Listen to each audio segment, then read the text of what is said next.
This webinar is a collaboration between the U.S. Department of Veteran Affairs, VA Center for Faith-Based and Neighborhood Partnerships, and the VA Medical Center Office of Social Work Services in Durham, North Carolina. My name is True Lester Pauling. I am the Senior Outreach Specialist in CFBMP. I will be your moderator this afternoon. Everyone's phone has been muted. If you have a question during the presentation today, please type it in the Q&A box on the right of your screen.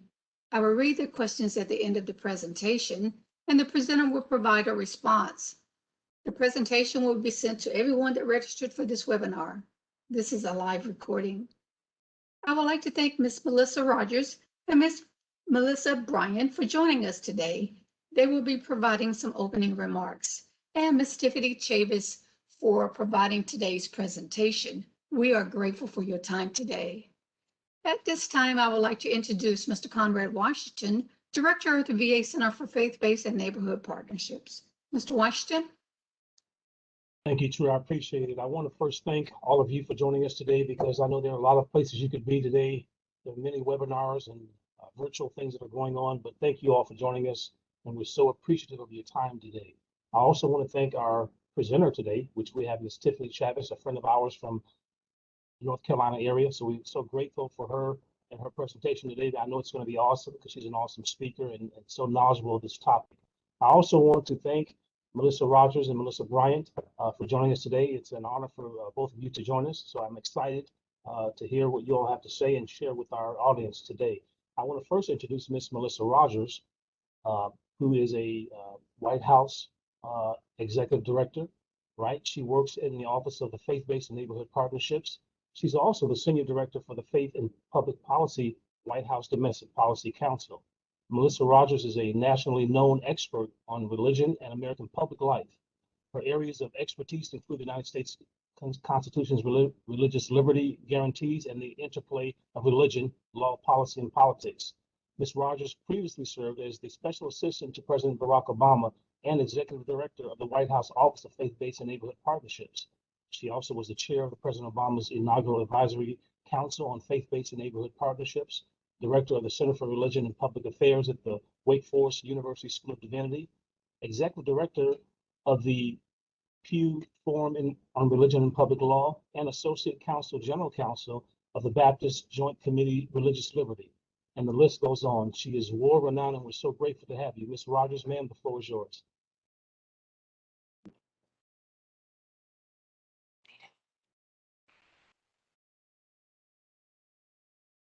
Okay. There we go. Hi, great to be with you. Thank you, Conrad, for that kind introduction. My name is Melissa Rogers. As Conrad said, I'm Senior Director for Faith and Public Policy in the Domestic Policy Council, and also serve as Executive Director for the White House Office of Faith-Based and Neighborhood Partnerships. And I want to thank you, Conrad, and the Veterans Affairs Center for your work, and to thank all our panelists for joining in this important conference today. We're so glad to be with you. As many of you know, President Biden relaunched the White House Office of Faith-Based and Neighborhood Partnerships in February of this year. He understands the very central role that faith and community groups play in helping people who are struggling, including people who are struggling in this area. So it's so important that we are able to work together, and I'm so pleased that President Biden reestablished this office and also connected us once again to the centers that are spread across federal agencies, including Veterans Affairs. And with these centers, the White House works very closely to make sure that we're reaching out to the widest possible range of faith and community partners that want to help people in need. And indeed, our mission is serving people in need, and the means by which we reach that mission is working with faith and community partners, including all of you. Thank you so much for taking time out of your very busy schedules to work on behalf of our nation's veterans, which we are so thankful for our veterans, and want to make sure that we take care of them just as they've taken care of us. So thank you so much for being with us today. Again, this issue is a top administration priority for us, preventing suicide among our veterans. Tragically, about 17 veterans die every day by suicide. It's just heartbreaking. And that is about 6,435 veterans in 2018 alone, which is more than were killed in action during the conflicts in Iraq and Afghanistan. As I noted before, and I know we all know, death by suicide is absolutely heartbreaking. We know that there's no single cause of suicide and there's no single solution, but we must ensure that there is hope and help for everyone who's struggling. Preventing suicide requires a comprehensive public health strategy in close coordination with state and local organizations, including faith-based and community partners like you. We need cross-sector, evidence-based approaches to tackling this problem, and we're committed to doing so, and doing so swiftly and with all the force that we can possibly muster. So thank you for being open to these partnerships. Thank you for taking time for this training like the one you will participate in today. This is how we can all be part of the solution in preventing veteran suicide. I want to thank the President for his leadership on these issues and also Vice President Harris, as well as Secretary McDonough for his distinguished leadership at the Department of Veterans Affairs. And I also want to thank you again for joining us and for all that you're doing to be part of this comprehensive solution to preventing veteran suicide. So with that, I will just say a final word of thanks to everyone and turn it back to Conrad. Thank you, Conrad. Thank you, Melissa. We appreciate your kind words. It's a pleasure having you. We know you have to go, so have a blessed day, and we look forward to joining and connecting with you again. Very much so. Thank you so much. Yep. So before I introduce our next guest, I want to also thank all of you for joining again, and I want to share with you that we have this venue every month, about 2 to 3 times. We have webinars ranging from a wide array of veteran-specific topics. So please join us. Go to our website. You can sign up and connect with us because we look forward to you being a part of what we're doing as we reach the veteran community across the nation in different communities. That being said, I want to now introduce you to Ms. Melissa Bryant. She is the Deputy Assistant Secretary for the Office of Public and Intergovernmental Affairs. She's my boss, right? So it's a pleasure to have you, boss, on the line here. Melissa Bryant is appointed on March 15th of this year as the Deputy Assistant Secretary for Public Affairs at the Department of Veteran Affairs. Prior to that, she was a Senior Advisor at OPIA and most recently the National Legislative Director for the American Legion. Ms. Bryant provides executive level advice and counsel to the Assistant Secretary of OPIA and leads the public affairs team who help to build and maintain public confidence in VA by developing, routinely updating, and communicating the department's key messages to many audiences through media relations. So we're so honored to have you, ma'am. The floor is yours. Thank you so much for that wonderful introduction, Conrad. And thank you to Melissa Rogers for that wonderful opening on behalf of the President. So thrilled to be here with all of you today to be able to talk about an all-important, sadly, but not sadly, evergreen topic. And I'll explain what I mean by that in a moment. As you can see from my bio, I'm an Army veteran, and in working here at the Department of Veterans Affairs, it is truly an area where it's, not just those who are committed to veterans writ large from their own experiences, but it is recognized it is truly a community effort. And it's under that guise that I am so proud of Conrad and his work with the Center for Faith-Based and Neighborhood Partnerships, because one of the things that I've said in former speaking engagements is that veterans, as we take off the uniform, as we integrate within civilian life, we don't go and move into veteran dorms and live in veteran states or Planet Veteran. We live within our community. We are part of the civil society, and we are part of the solutions to a lot of the issues that we have. And unfortunately, suicide prevention is one of those things that we have to work toward as a community.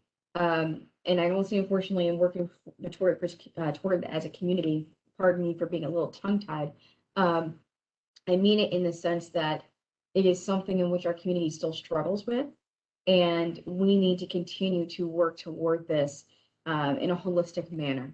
And so in understanding that framework of how we look at VA and how VA fits within the broader community for suicide prevention, do know that it remains our top clinical priority in ensuring that veterans have every resource made available to them. Whatever way we can bring a veteran into the door is a way in which we know that we can prevent suicide. Many have seen the statistics of 20 a day, 22 a day. We can go back and forth on numbers and how they've recently been reported. But the bottom line is of what we do know of the 20 veterans a day that die by suicide, that 14 of those are outside of VA care. And understanding and how people become connected with care is not necessarily an issue of where people will self-report a medical or mental health crisis or issue. Sometimes it's a matter of where they're applying for benefits or where they're just seeking community. And the Center for Faith-Based and Neighborhood Partnerships is a place where those resources can be disseminated, in which you're able to bring in veterans into our community. And so we have these dedicated resources and programs in our suicide prevention office, our Office of Mental Health and Suicide Prevention. And they're there to assist within this public health concern, this national public health crisis that we are all still in the throes of. We have our national crisis hotline, which is 1-800-273-TALK, 1-800-273-8255, and press 1 for veterans. That's also there to help the veteran community, along with mobile apps to support as well. And a lot of these things are proliferating at the local level. One thing I will add also to the 1-800-275-TALK number, 273-TALK number, is that coming soon, this is legislation in a former life I was proud to work on, is FCC designated,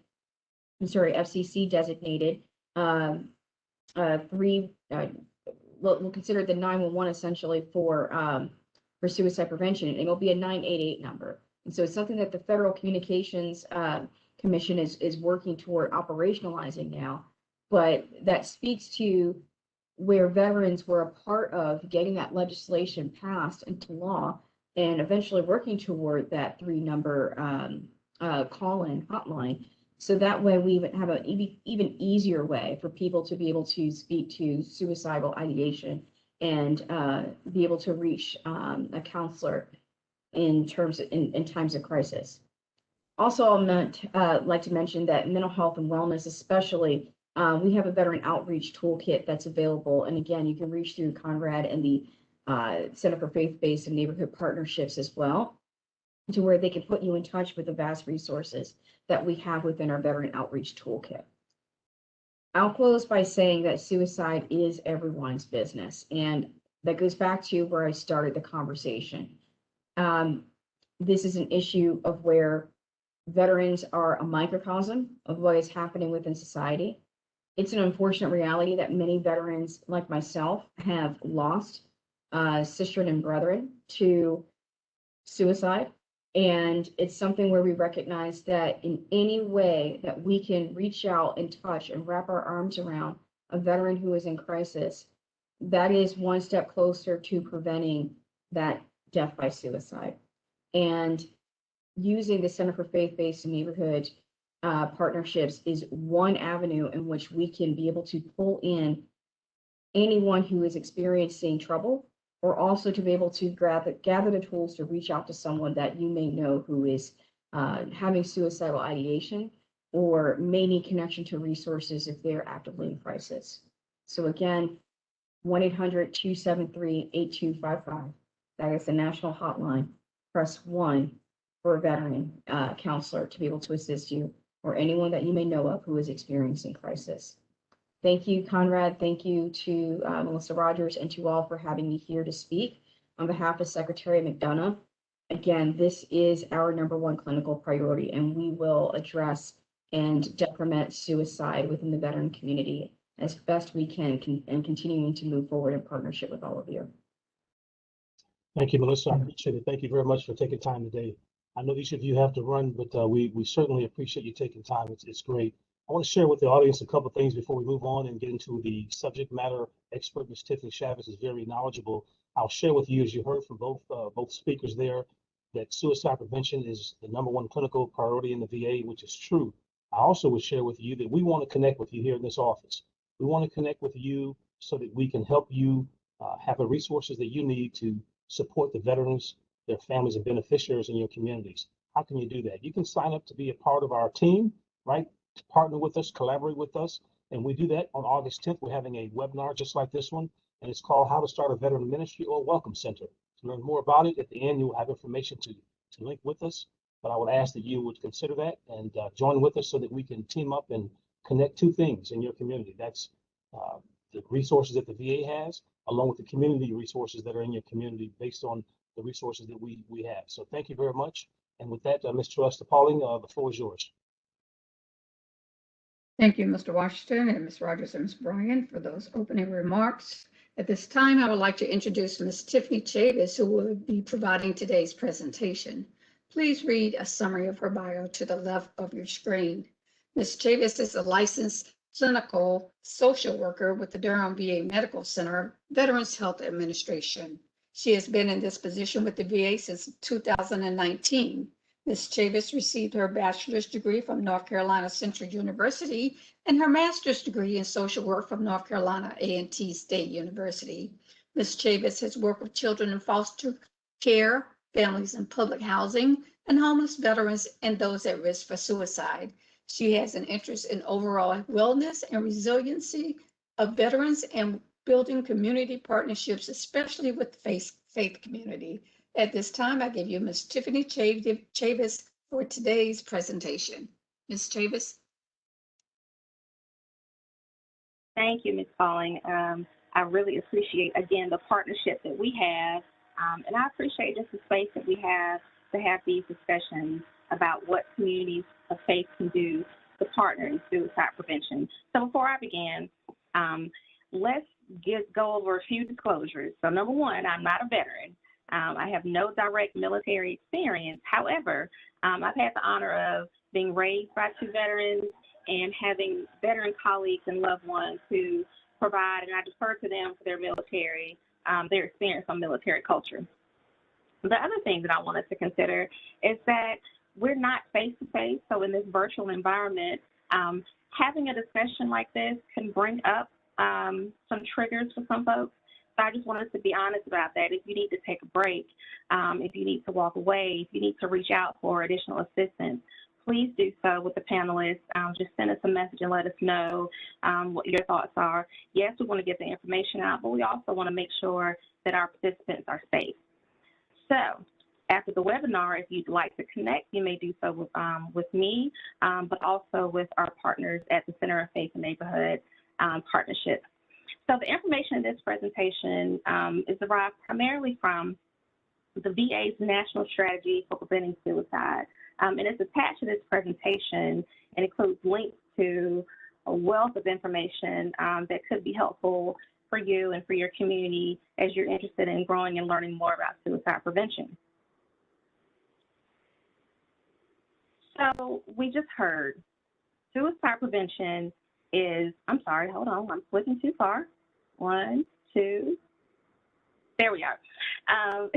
Suicide prevention is a national problem. Ms. Bryant just said that it's the #1 clinical priority of the VA. And we talk about what we can do to help. We talk about, why veterans aren't connected with services, but sometimes it's difficult to really drill down and see how we can help, how we can engage veterans and community partners. And so we'll spend some time today speaking about that. One of the privileges that I have as suicide prevention coordinator is that I do get the opportunity to talk about suicide prevention and also collaborate with community partners who may have never collaborated with the VA before. And so when I say suicide prevention, what exactly is that? Well, we're talking about giving people reasons to live.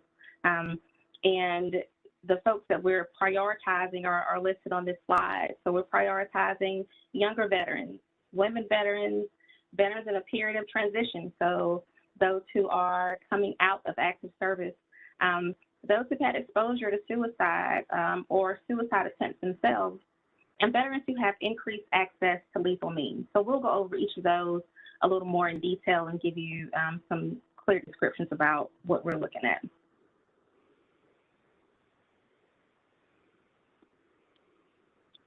All right, it keeps skipping on me. All right, so the statistics. So there's no single cause of suicide, but we do know that it's a problem. So the different risk factors to consider for someone who may be thinking about suicide could include a person's previous suicide attempts, current life stressors, just a multitude of problems that would contribute to someone thinking about dying by suicide.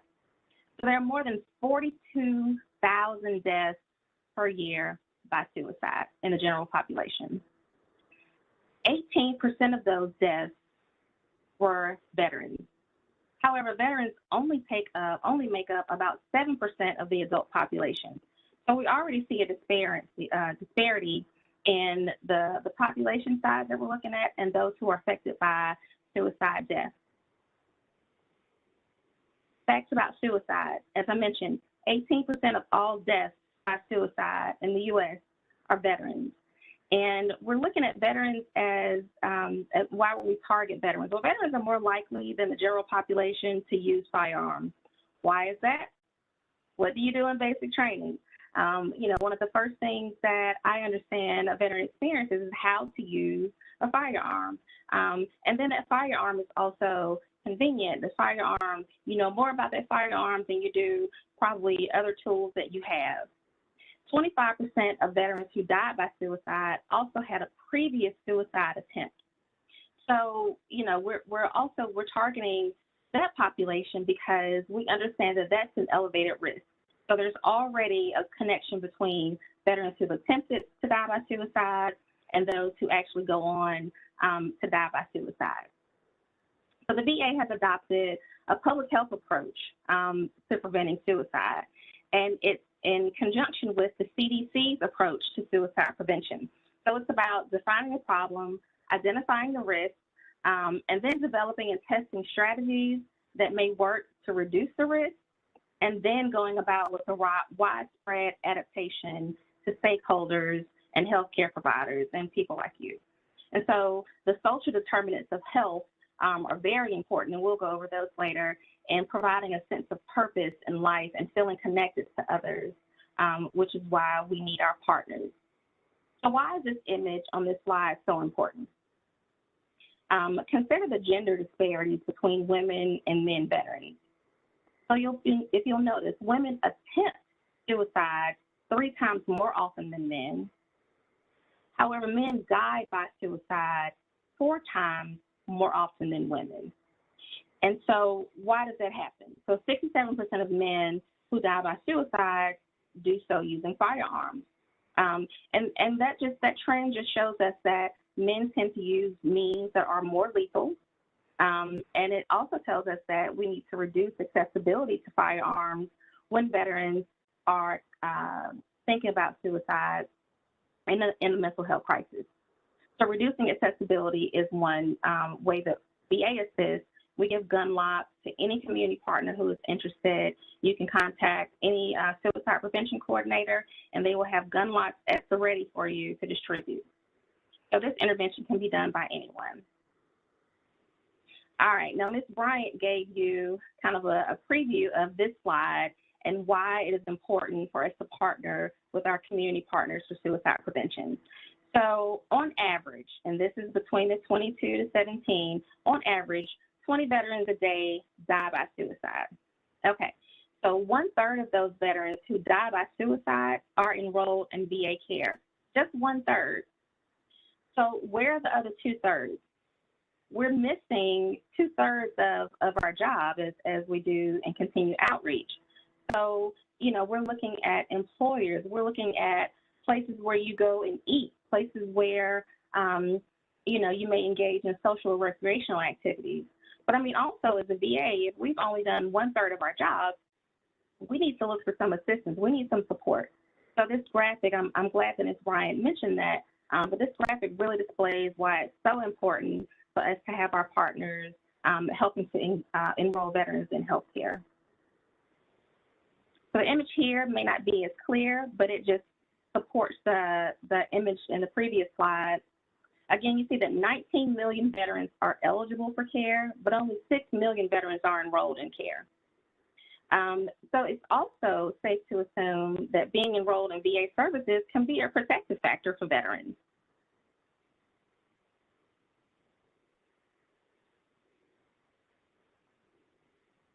I'm sorry, the slide keeps sliding, keeps going faster than I can click it. So why do we need our partners? Because we do believe that suicide is preventable. We believe that VHA healthcare matters. And we believe that suicide prevention requires a public health approach. So it's not just the clinician, it's not just the suicide prevention coordinator, but it's also those community-based strategies that we use that can help us make that outreach successful. Everyone has a role to play in suicide prevention. There's work for everyone. All right. Again, the demographics that we're considering, veterans in transition periods, women veterans, young veterans, veterans with access to lethal means, and those who have experienced suicide loss. So women veterans, what we talked about some of the differences and the statistics between women and men veterans, but women veterans suicide rates actually decrease. And among women veterans, the number of suicide deaths remain unchanged. However, we continue to see rapidly growing numbers of women veterans in our veteran population that our population serves. And so we're currently about 9% of the veteran population that are enrolled in VA care are women veterans. And we understand that women veterans also need special considerations or different considerations. And so locally, there are women's health clinics, there are special outreach programs for women veterans, and they're listed at the bottom below. You can click and follow those links. They're very helpful to give you some insight as to why we would consider women veterans as a target of priority. Also, younger veterans are a demographic consideration. Veterans between 18 and 34 had the highest rate of suicide. So think about what is going on in someone's life between 18 and 34. We're changing careers, we're getting married, we're having children, we are dealing with the stress of keeping up and moving on. And so those life stressors do make it more difficult for folks to manage, especially if they have experienced some of the other stressors that we talked about previously. So we're reaching out to younger veterans. So how do we do that? Well, we use social media. We're using apps. We're making things a lot easier to access through those mobile and those recent technology updates. So we're not just the old brick and mortar VA anymore. We're going virtual. Another group that is a huge consideration are those who have lost someone to death by suicide. And so it may be a colleague, a loved one, a battle buddy, but those survivors are at greater risk of substance use disorders as well as mental health issues, as opposed to those who have not experienced that loss. And it impacts everyone differently. But we want to talk about how to support someone after someone dies by suicide. So after they've experienced that loss, what can we do?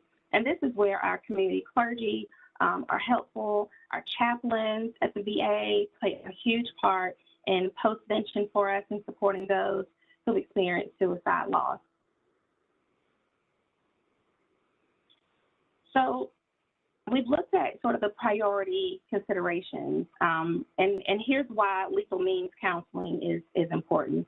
So we just showed you that 67% of men who die by suicide do so by firearm, and 68% of total veterans, of all veterans who die by suicide, did so by self-inflicted gunshot wounds, while compared to 48% of non-veteran adults. So that says to us that reducing access to lethal means, and that doesn't say taking your guns away, it says making access to those weapons, those medications, poisoning, chemicals, but reducing the accessibility and increasing the time and space between when someone considers dying by suicide and when they make the actual attempt to die by suicide. We encourage use of gun locks, as I mentioned. Also, other storage items. So you may want to use the biometric lock. Veterans also consider using a separate locking mechanism, something outside of the home. We also encourage veterans who are in a mental health crisis to consider just giving their firearms to a loved one to hold until they can feel better. As suicide prevention teams, we have the medication organizers that you see below, and we can also help veterans get the medication case, which gives sort of a time release, and it reduces the ability to overdose on a veteran's medication.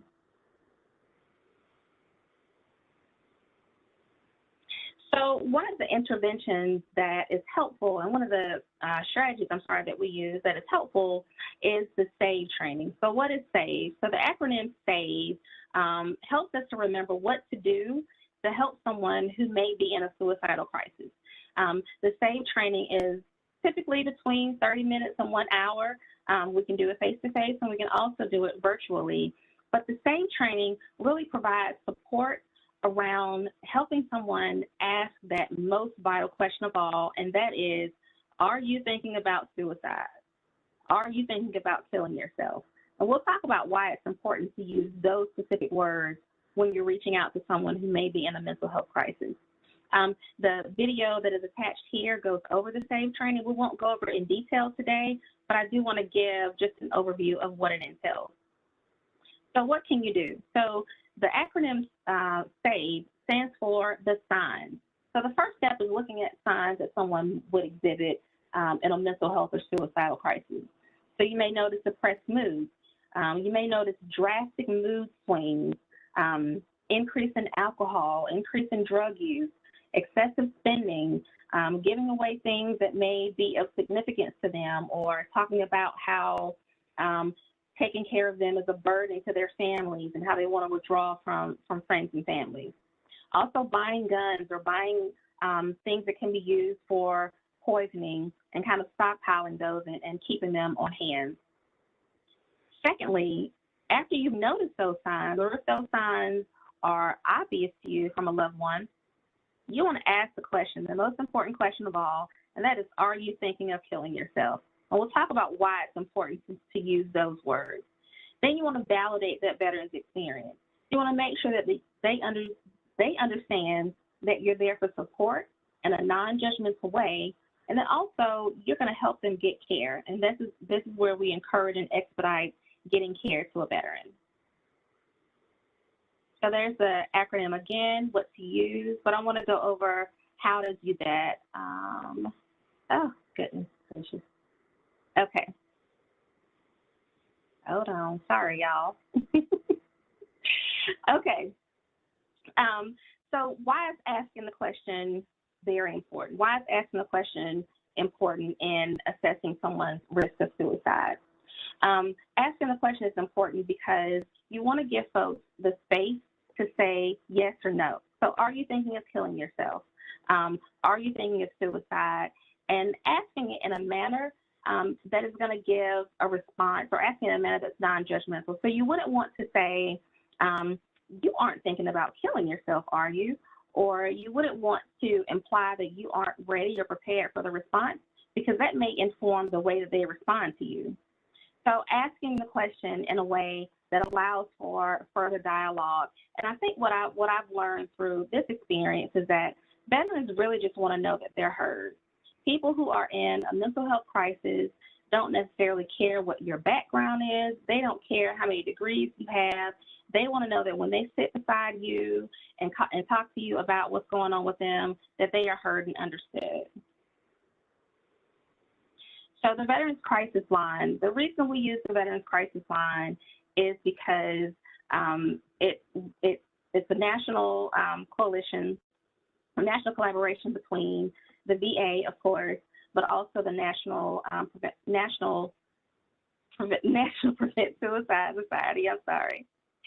And so what happens is that when a veteran calls that 800 number, they're directed to someone who is trained to assess them based on their needs. But not only that, they are assessed and then they're sent to us locally.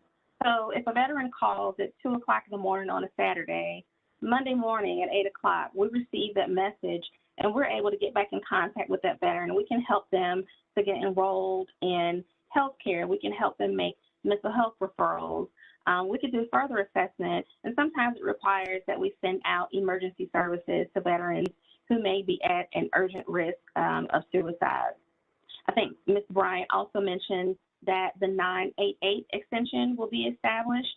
That's not supposed to roll out until next year, so look out for very mass publication about how to access 988 and when that will roll out. But the main thing that I'd like for everyone to consider, though, is to have access to that number. So write the number down, put it in your phone, write it on a sticky, because you never know when you'll need to access that number. And it's likely not going to be a time where you'll have a moment to look and figure out where it is. So the Veterans Crisis Line, they also have a chat feature, which is helpful, possibly for veterans who don't feel like talking on the phone, but they can still get in touch with someone who can assess them and then who can direct them to the local providers that can get them enrolled in care. There's the chat feature, the text feature, and then they also have a combination for those who are deaf or who are hard of hearing. So we talked a little bit about the public health approach. And what is the public health approach? Well, the public health approach really assigns a role for everyone. So everyone has a role to play in suicide prevention. As we mentioned, you know, we say suicide is everyone's business. Yeah, well, where do I fall in? So we'll go over ways for us to fall in and ways for us to help in suicide prevention. We'll talk about the social determinants of health. So the Centers for Disease Control and Prevention defines social determinants of health as conditions and places where people live, learn, work, and play that affect a wide variety of health risks and outcomes. The resources that we use to enhance the quality of life have significant influence, and research also shows that someone engaged in each of these elements that you see on the slide and offering resources to health engagement, those minimize the risk of negative health outcomes for veterans.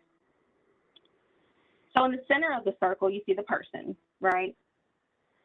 Surrounding that person, you see various pieces that provide protection. So imagine someone not being engaged in, say, economic stability or in or having food stability or healthcare accessibility. Any of those things would determine someone's outcome negatively. So the VA's approach is similar, but it's considered, we call it the whole health system. And so the whole health approach, the VA has kind of adapted what the Center of Disease Control and Prevention has offered with some other health aspects. So we've added soul and spirituality. We've added personal development. We've added the role of mindfulness and recharging. So really honing into that mental health aspect of it. And so when you look at the both of them, you notice that there's so much alike that it makes sense to consider them at the same time and simultaneously. So social determinants of whole health and social determinants of health are very similar, and we really have to engage each of these components in order to provide a holistic approach to veterans and suicide prevention. This slide you are not able to see, but it's from one of our other partner VAs, and they published some literature which supports the purpose of today's webinar, identifying veteran suicide and the public health approach and increasing access to protective factors. And so we're remembering, though, that 2/3 of veterans who die by suicide were not enrolled in the VA. And they're likely in spaces that we regularly attend, including those of faith communities. So to give you an example of how to do or how to reach out to veterans who are engaged in faith communities. So in January of 2020, we partnered with the Center of Faith and Neighborhood Partnerships for a one-day session in Greenville, North Carolina. Over 40 participants attended. Most of them were veterans who were faith leaders in the local community. And so this face-to-face intervention allowed us to present on the SAVE training that I mentioned earlier. Also how to access or how to help their parishioners get enrolled in VA healthcare. Also community resources that were available. So that partnership really helped us launch when the COVID pandemic hit and we weren't able to get out and do face-to-face. We launched a virtual series, and we had a virtual webinar where VA benefits, caregiver support, the VA chaplain services, all of these sort of pockets within the VA system that we don't necessarily engage with, they were present and provided information for veterans and their families to really connect with the VA and to really assess what veterans' needs are to make sure that we're able to provide each of those needs as we're able. So we talk about the faith in faith and how in the world do we connect suicide prevention and faith. I think that it's important because religion itself refers to an affiliation with an organization that is guided by shared beliefs and practices. So we're not necessarily focusing on one doctrine or another. What we're saying is that the sense of connectedness is related to overall wellness and belonging, and it's related to lessening suicidal behavior. So a recent study determined that the sense of connectedness reduced the odds of suicide death by 17% for men and by 15% for women. And that's just a sense of connectedness. That's just belonging to a congregation or organization where faith is promoted. So as a clinician, I don't have the expertise of a theologian, nor do I of a faith leader or of a chaplain. But I do understand when I need to hand it over to a faith leader, when I need to reach out to my community faith leaders and let them know that I would like to consult. And so that relationship should be fluid, and we should be able to have reciprocity in that and serve as subject matter experts for each other. And here's why. So moral injury is related to a reaction or another factor, a traumatic response to a stressful circumstance. So people may feel that they failed to prevent the incident, or may witness something tragically, for example, a veteran in combat. And so when a moral injury is when someone does something that goes against their belief and it causes a distressing physiological, behavioral, social, and sometimes spiritual aftermath to such events. As veterans are, by nature, are just more susceptible to moral injury just by the training and the culture and what the job entails, but it can impact someone's individual spirituality drastically. So as a clinician, I'm not necessarily looking for moral injury, but I am looking for those symptoms that may look like PTSD. So I'm looking for the startle reflex. I'm looking for memory loss or flashbacks.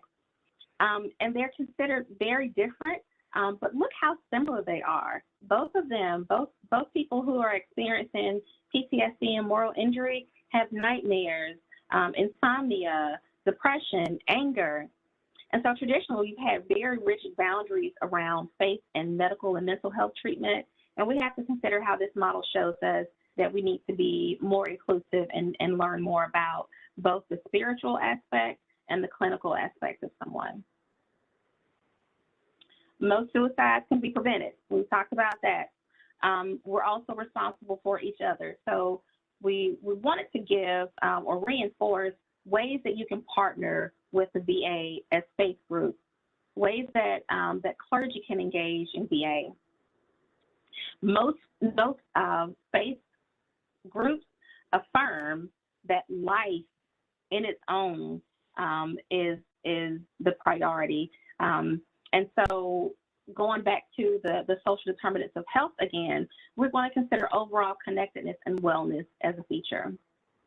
Also, we want to be able to partner and equip the clergy that we're working with so that they understand that when someone comes to them in a mental health crisis, how to support them, but also then when to give it to the VA, when to intervene with clinical interventions. So there are many ways that you can partner. I thought I'd just leave you with a few of them a few ways that faith organizations have considered partnering with the VA.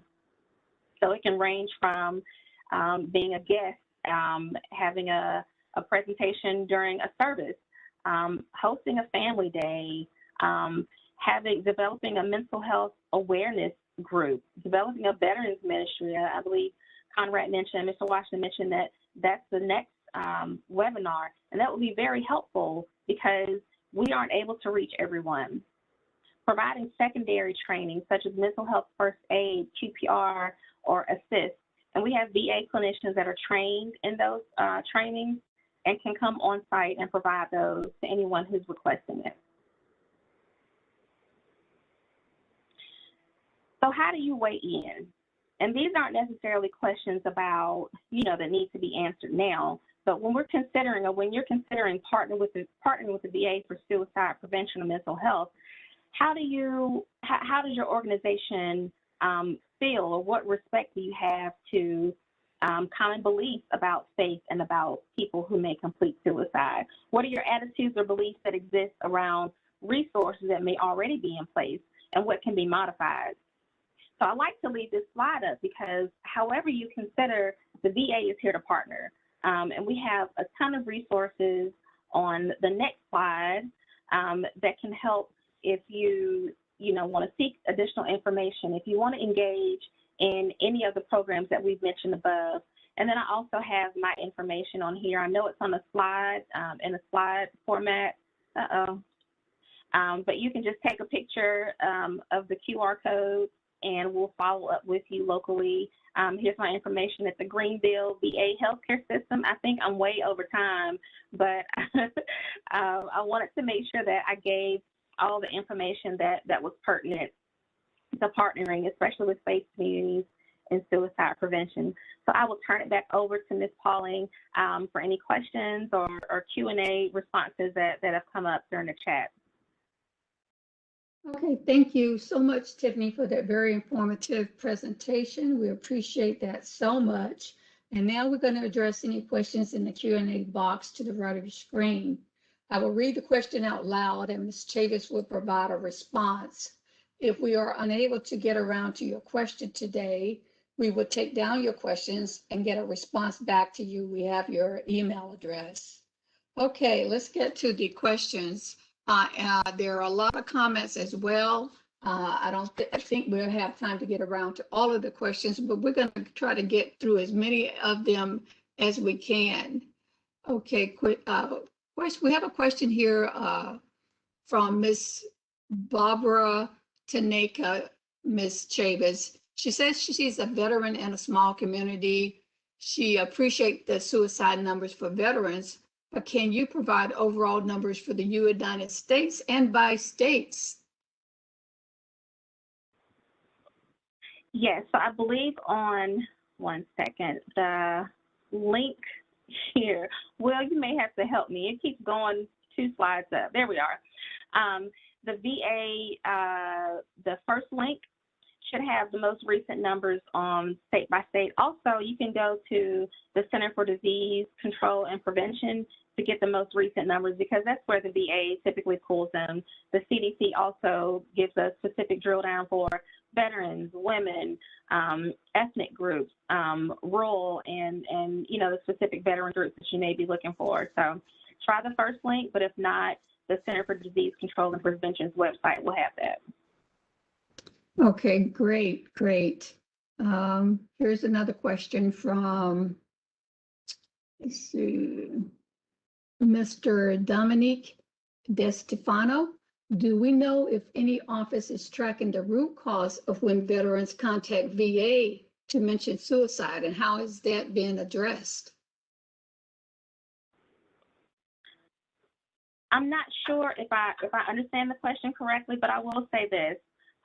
If someone reaches out to the VA, no matter what their intent is, if they have a primary care appointment, if they are there for a dental or recreational therapy, they are being screened and assessed about suicide, and not necessarily whether they've whether they've had an attempt at suicide, but if they're thinking about suicide. So that's become one of the #1 screeners for all clinics within the VA. So in terms of tracking the root cause, there's no real cause to suicide. Based on the whole health model and the social determinants of health that we talked about earlier, any one thing could contribute to someone considering suicide. I don't know if I answered your question, but if I didn't, please email me because we can definitely have that conversation offline. Thank you, Ms. Chavis. Another question from Mr. David Paul Bates. I'm in Detroit, Michigan. Is there an advocate in Michigan that my church can reach out to? Absolutely. I believe I have the link for all suicide prevention coordinators. Here you are. So you can find any suicide prevention coordinator throughout the U.S.